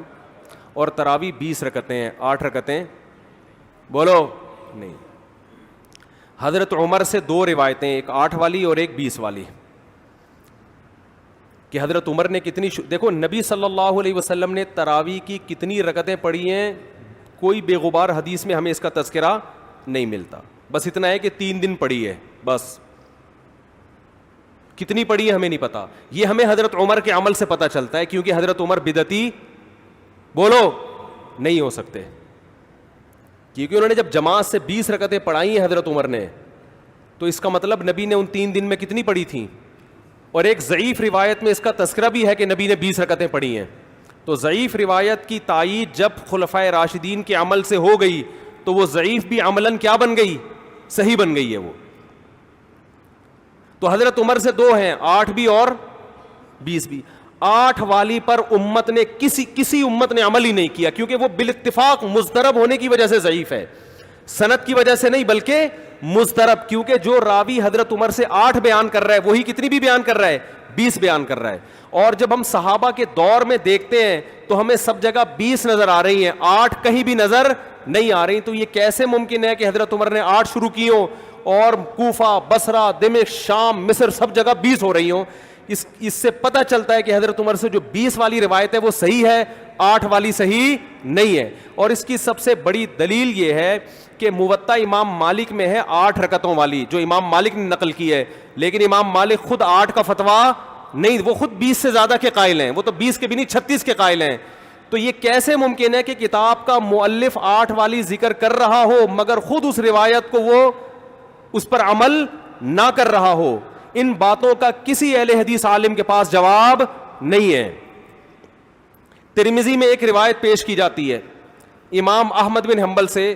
یہ روایت ہے کہ اس میں کوئی مخصوص عدد ثابت نہیں ہے, جتنی چاہے پڑھ لو, لیکن امام احمد کی جو اپنی اصل کتابیں ہیں فقہ کی, اس میں امام احمد کے شاگرد جو امام احمد سے ذکر کرتے ہیں وہ ذکر کرتے ہیں امام احمد بن حنبل کے نزدیک بھی 20 رکعتیں مختار ہیں. سمجھ نہیں آ رہی میرا خیال ہے بات. تبھی فقہ حنبلی میں تراویح کی رکعتیں کتنی ہیں؟ 20. اور امام ابو حنیفہ کے نزدیک بھی. لوگ پتہ ہے مجھ سے کیا کہتے ہیں, لوگ جو ہے نا کہتے ہیں کہ یار آپ ان حدیثوں کا انکار کر رہے ہو جس میں 8 آتا ہے. 8 والی جو بخاری کی حدیث ہے نا اس کا تراویح سے کوئی تعلق نہیں ہے. بخاری میں آتا ہے نبی رمضان اور غیر رمضان میں 8 پڑھتے تھے, اس کا تراویح سے کوئی تعلق, وہ تو غیر رمضان میں بھی تھی. اتنی سینس نہیں ہے یار, آپ ہمیں قرآن و حدیث سکھا رہے ہو اور ہمیں اپنا مقلد بنا رہے ہو اتنے بڑے بڑے مجتہدین کی تقلید چھوڑ کے. میں لوگوں سے ایک بات کہتا ہوں, ایک قرآن و حدیث وہ ہے جو ابو حنیفہ, شافعی, مالک اور احمد بن حنبل نے سمجھا, اور ایک قرآن و حدیث وہ ہے جو 15ویں صدی کے مولوی سمجھ رہے ہیں. کس کی فہم زیادہ صحیح ہوگی؟ بولو بھائی. ایک قرآن وہ ہے جو انجینئر بیان کر رہا ہے حدیث, ایک حدیث کی تفصیل وہ ہے جو امام مالک بیان کر رہے ہیں, ابو حنیفہ بیان کر رہے ہیں جن کی 80 ہجری میں پیدائش ہوئی ہے, تابعین میں سے ہیں, جو امام شافعی بیان کر رہے ہیں. تم امام شافعی کو چھوڑ رہے ہو, تم امام ابو حنیفہ کو چھوڑ رہے ہو, تم امام مالک کو چھوڑ رہے ہو, تم احمد بن حنبل جیسے محدث اور فقی جو امام بخاری کے استاذوں میں ہیں ان کو چھوڑ کر فالو کس کو کر رہے ہو؟ انجینئر کو. اور تم کہہ رہے ہو ہم صرف قرآن و حدیث کو مانتے ہیں, ہم کسی اور چیز کو نہیں مانتے. تم قرآن و حدیث کو نہیں مانتے میرے بھائی, تم مقلد ہو, اندھے مقلد ہو. تم قرآن و حدیث کی اس تشریح کو مانتے ہو جو انجینئر کر رہا ہے, اس تشریح کو نہیں مانتے جو احمد بن حنبل کر رہے ہیں, جو ابو حنیفہ کر رہے ہیں, جو امام مالک کر رہے ہیں, جو امام شافعی کر رہے ہیں. یہ بڑے بڑے تابعین, تبع تابعین, مجتہدین جن کو پوری امت نے فالو کیا ہے. تو 8 رکعت کی جو موطا امام مالک کی حدیث ہے, اس 8 رکعت پہ امام مالک نے فتویٰ نہیں دیا. کیوں؟ اس لیے کہ وہ حدیث مضطرب ہے, اس میں راوی ایک بیان پہ ٹکتا نہیں ہے, کہیں 20 بیان کرتا ہے, کہیں 8. جب راوی کے بیان میں تضاد ہو تو حدیث مضطرب ہونے کی وجہ سے رد ہو جاتی ہے. اور میں آخری بات کر کے بیان کو ختم کرتا ہوں, یہ جو تراویح کا لفظ ہے یہ 8 رکعتوں پہ فٹ ہی نہیں بیٹھتا ہے. اس کا بھی میں جواب سوال کر رہا ہوں لیکن کوئی جواب نہیں دے رہا. دیکھو اپنی مرضی کے سوال بنا کے جواب دے دیا کرو تو لوگ واہ واہ کریں گے. آپ میرے ساتھ یہ ہو رہا ہے, میں جو بیانات میں اعتراض کرتا ہوں نا اس کا جواب نہیں مجھے ملتا, خود سے اعتراض بنا کے کیا کر دیا جاتا ہے جواب. جیسے میں نے بتایا تھا کہ حرم میں 4 مصلے تھے, حنفی, مالکی, شافعی, حنبلی, 4 مصلے تھے نا کئی سو سال تک, جو کہ نہیں ہونے چاہیے, ایک ہی ہونا چاہیے تھا مصلی. تو لوگوں نے اعتراض کیے 4 مصلے تھے حرم میں, یہ دیکھو کتنا غلط, یہ حنفی مالکی ایسے ہوتے ہیں. تو میرا سوال یہ تھا کہ 5واں کیوں نہیں تھا اس وقت؟ اس کا مطلب 5واں فرقہ وجود میں آیا ہی نہیں تھا, وہ اب پیدا ہوا ہے. وہ ٹھیک ہے 4 غلط تھے لیکن اس غلط کو بھی صحیح ان 4 میں سے ایک نہیں کیا ہے. سمجھ رہے ہیں کہ نہیں بھئی ایک امام ہونا چاہیے, 4 الگ الگ جماعتیں نہیں ہونی چاہیے. لیکن اس کا مطلب 700 سال تک امت یہ سمجھتی رہی کہ اہل سنت والجماعت کے 4 نمائندے ہیں, 4 مکتب فکر, 5واں کوئی تھا ہی نہیں, لہذا اس کا کوئی مصلی تھا ہی نہیں. تو سوال یہ تھا, لیکن جب سوال یہ پوچھا جائے تو ایسے جواب ملتا ہے کہ وہ سوال ہی پی جاتے ہیں. سوال یہ جواب یہ دیا کہ غلط ہو رہا تھا, یہ بدعت ہے, اور یہ بدعت ہے, یہ ناجائز ہے. تو ہم کب کہہ رہے ہیں کہ صحیح تھا بھائی وہ, لیکن یہ پوری دنیا میں نہیں ہو رہا تھا, یہ صرف حرم میں ہو رہا تھا. اور اس کو ختم بھی حنبلیوں نے کیا ہے کہ نہیں جی امام ایک ہونا چاہیے, سارے چاہے حنفی ہو شافعی ہو اس امام کے پیچھے نماز پڑھیں گے. سمجھ میں آ رہی ہے بات کہ نہیں آ رہی؟ تو سوال یہ تھا کہ 700 سال یا 400 سال تک امت کی نمائندگی ان 4 مکاتب فکر نے کی ہے حرم میں, 5ویں نے کوئی اپلیکیشن بھی نہیں دی. اس کا مطلب 5واں تھا ہی نہیں. اور جو آپ یہ مختلف الفاظ بیان کرتے ہو کہ امام احمد بن حنبل اہل حدیث تھے, فلاں میں اہل حدیث تھے, تو امام احمد بن حنبل اگر اس طرح کے اہل حدیث تھے تو پھر امام احمد بن حنبل کے فالوورز کو اہل حدیث کیوں نہیں کہا جاتا ہے, حنبلی کیوں کہا جاتا ہے؟ نہیں آ رہی بات میرا خیال. یہ ایسے ہی ہے جیسے جماعت المسلمین والے کہتے ہیں کہ ہم نبی کے دور سے ہیں. اور پھر بخاری میں دکھاتے ہیں جماعت المسلمین کے الفاظ. او بھائی یہ والی جماعت المسلمین نہیں تھی, یہ تو باقاعدہ آپ نے رجسٹر کروائی ہے 1975 میں. وہ جماعت المسلمین صحابہ کو جماعت المسلمین کہا گیا ہے. تو یہ جو اہل حدیث کا لفظ ہمیں پرانے وقتوں میں ملتا ہے, یہ محدثین کے لیے ملتا ہے, یہ کسی مخصوص فرقے کے لیے نہیں ملتا. پھر بھی میں اہل حدیث کو اہل سنت میں داخل سمجھتا ہوں, میں پھر بھی ان کو نہیں کہتا کہ جہنم میں جائیں گے, لیکن میں کہتا ہوں کہ آپ کم از کم اس چند سو سال پہلے آپ پیدا ہوئے ہیں, آپ کی جماعت وجود میں آئی, ہم پھر بھی آپ کو گلے لگانے کے لیے تیار ہیں, اور ہم صدیوں سے چلے آ رہے ہیں, آپ ہمیں کیا کر رہے ہو, آپ ہمیں گمراہ لوگوں میں داخل کر رہے ہو. تو اسلام بہت پہلے بر صغیر میں آیا ہے, جس شکل میں آیا ہے وہی شکل ٹھیک ہے, بات کی چیزوں پر اعتماد نہیں ہوتا ہمیں. تو میں ایک بات کر کے بیان کو ختم کرتا ہوں, یہ جو 8 کا لفظ ہے نا, تراویح کا لفظ ہے, یہ 8 رکعتوں پر صادق بولو نہیں آتا. بہقی کی حدیث ہے اور بھی روایتیں اس بارے میں کہ اسلاف جب تراویح کی نماز پڑھا کرتے تھے, اسلاف سے مراد صحابہ تابعین, تو 4 رکعتوں کے بعد آرام کیا کرتے تھے. تو اس لیے 4 رکعت کو ترویحہ کہا گیا. کیا کہا گیا؟ ترویحہ. روح سے نکلا ہے, روح. استراحت کا لفظ سنا ہے آپ لوگوں نے, آرام. استراحت کسے کہتے ہیں؟ آرام. ترویح آرام دینا. راحت, راحت کا لفظ تو اور آسان ہے نا. ارے راحت کا لفظ نہیں سنا؟ راحت کسے کہتے ہیں؟ آپ کہہ رہے ہوں گے وہ اسے کہتے ہیں ہمارے محلے میں رہتی ہے. راحت کہتے ہیں آرام, ریسٹ. استراحت, راحت. روح یروح ترویحا, باب تفعیل میں جب جاتا ہے آرام دینا. تو ترویحتن, کیونکہ 4 رکعتوں کے بعد آرام کرتے تھے, تو ان 4 رکعتوں کو کیا کہا گیا؟ ایک ترویحہ, یعنی ریسٹ ہے اس کے بعد. اب ترویحہ کا جو لفظ ہے نا, 4 رکعتوں کے بعد کیا ہو رہا ہے؟ ریسٹ. اٹ از کالڈ ترویحہ. سب کو پتہ ہے 4 رکعتوں کو ترویحہ کہتے ہیں. 2 ترویحوں کو عربی میں کہیں گے ترویحتان. کیا کہیں گے؟ جیسے رجل کا معنی ایک آدمی, رجلان 2 آدمی. عربی میں 2 کے لیے الگ لفظ استعمال ہوتا ہے, 2 سے زیادہ کے لیے الگ. تو اگر یہ 8 رکعتیں ہوتی تو ان کو محدثین تراویح نہ کہتے بلکہ ترویحتان کہتے یا ترویحتین کہتے. کیا کہتے؟ 2 ترویحیں. اور ان کے بیچ میں ویسے بھی ریسٹ کی ضرورت پڑتی نہیں, ٹھیک ہے نا. 4 رکعت کے بعد امام بیٹھتا, بولتے چل بھائی آگے جلدی کر, جانا بھی ہے گھر میں ہم نے. تو ترویحتین کہتے, ان کو محدثین تراویح نہیں کہتے. اور تراویح کا لفظ ہے جمع. عربی میں جمع کم سے کم افراد کتنے ہوتے ہیں اس کے؟ 3. تو کم سے کم 12 رکعتیں ہونی چاہیے. لیکن تراویح بھی جمع کثرت ہے, جمع قلت کثرت. جمع اقصا کہتے ہیں جو بہت زیادہ جمع ہو. تو پتہ ہے 4 رکعتیں کافی زیادہ ہیں تو ان کو تراویح کہا جائے گا. 4 رکعتیں تھوڑی سی بھی ہو تو ان کو تراویح. 4 رکعتیں اگر 3 دفعہ آئیں گی تو اس کو بھی علی وجہ الکمال ہم پورے طور پر تراویح کا لفظ اس پہ صادق نہیں آئے گا. بات آ رہی ہے سمجھ میں کہ نہیں آ رہی ہے؟ سمجھ میں سب آ رہی ہے, لیکن گھننے بن جاتے ہیں, گھماتے ہیں. اب دیکھیں نا یوٹیوب پہ اس کا جو بیان آئے گا نا اس میں گھمایا ہوا ہوگا, اس میں گھمایا, یہ اپنی طرف سے نکالا ہوا ہے. اپنی طرف سے نہیں بھائی, بہقی کی حدیث ہے, مصنف ابن ابی شیبہ کی روایتیں ہیں, آپ دیکھ لو. اس میں لوگ کہتے ہیں حوالہ کیوں نہیں دیا مفتی صاحب نے. آپ انکار کرو, میں حوالہ دوں گا انشاءاللہ. آپ انکار کرو کہ ایسا نہیں ہے, ہم ٹائم بچا رہے ہیں اپنا. وہ مجھے کہہ رہے تھے نا اس بحث میں کہ مفتی صاحب آپ دلیل دو, جو دعویٰ کرے دلیل اس کے ذمے ہے. میں نے کہا دلیل اس کے ذمے اس وقت ہے جب سامنے والے دعوے کا انکار کرے. میں نے ستار بھائی کو میں نے کہا کہ ستار بھائی تم نے 1 لاکھ روپے لیے ہیں. ستار بھائی کہہ رہے ہیں نہیں, ہاں لیے ہیں. تو مجھے کیا ضرورت ہے میں گواہ پیش کروں کہ دلیل دوں؟ وہ مان رہا ہے. تو یہ سب مانتے ہیں. یہ تو علماء جس نے بھی حدیث کی کتابیں پڑھی ان کو پتہ ہے کہ ترویحہ کا لفظ اس لیے لکھا ہوا ہے اس میں. تو اسلاف سے مسجد نبوی میں, حرم میں ایک رمضان بھی ایسا نہیں گزرا جب سے حضرت عمر نے 20 رکعتیں شروع کرائی ہیں کہ 20 رکعت سے 1 رکعت بھی کم ہوئی. زیادہ تو ہوئی ہیں, کم بولو نہیں ہوئی ہیں. 1 رکعت. امت اتنی بڑی گمراہی پر 1400 سال سے جمع ہو گئی.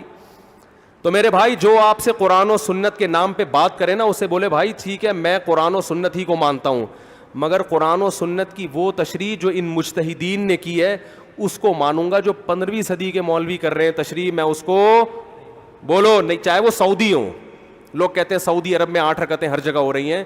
سعودی عرب میں آج ہو رہی ہیں, 100 سال پہلے کے سعودی عرب میں 8 رکعتیں کہیں بھی نہیں ہوتی تھی. تو یہ کوئی سعودیوں کا کلمہ تھوڑی ہم نے پڑھا ہے کہ جو سعودی عرب میں تو بہت سے لوگوں کی داڑیاں نہیں ہوتی, تو کیا مطلب داڑھی کا انکار کر دو گے آپ؟ تو ہم نے فالو کرنا ہے امام مالک کو, امام احمد بن حنبل کو, امام شافعی کو. یہ بڑے بڑے محدثین تھے, مجتہدین تھے. خلفائے راشدین کو, خلفائے راشدین کے دور میں کوئی ایک روایت دکھا دو 8 رکعتوں والی, کوئی ایک روایت. ہاں جو حضرت عمر سے موطا میں منقول ہے اس کا جواب میں نے دے دیا. اس کے علاوہ کہیں دکھا دو کہ بصرہ میں, کوفہ میں, دمشق میں, صحابہ تابعین کے دور میں رمضان میں 8 رکعتوں سے جماعت سے نماز کسی نے پڑھی ہو, تو نہیں ہے کچھ بھی اس میں. تو اس لیے جو طریقہ صدیوں سے تواتر کے ساتھ چلا آ رہا ہے وہ کتنی رکعتوں کا ہے؟ 20 رکعتوں کا. تو اسی کو فالو کرنا چاہیے. تو دوسرا کام آپ نے خاندانی کیا کرنا ہے؟ تراویح پابندی سے پڑھنی. سمجھ میں آ رہی ہے بات؟ تو یہ 2 کام فی الحال کریں, کچھ پیکج اگلے جمعے میں انشاءاللہ بیان کریں گے.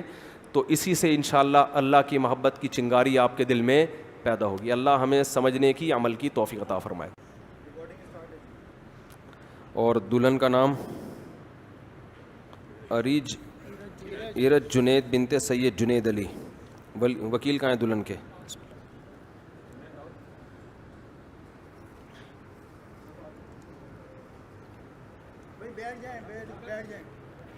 دلہن کے وکیل, آپ نے اجازت دی ہے کہ میں ایرج جنید بنت سید جنید کا نکاح ان سے کراؤں. مہر کتنا ہے؟ 1 لاکھ مہر میں اجازت ہے نا؟ الحمدللہ نحمدہ ونستعینہ ونستغفرہ ونؤمن بہ ونتوکل علیہ ونعوذ باللہ من شرور انفسنا ومن سیئات اعمالنا من يهده الله فلا مضل له ومن يضلل فلا هادي له ونشهد ان لا اله الا الله وحده لا شريك له ونشهد ان محمدا عبده ورسوله صلى الله تعالى عليه وعلى اله واصحابه وبارك وسلم تسليما كثيرا كثيرا. اما بعد فاعوذ بالله من الشيطان الرجيم. بسم الله الرحمن الرحيم.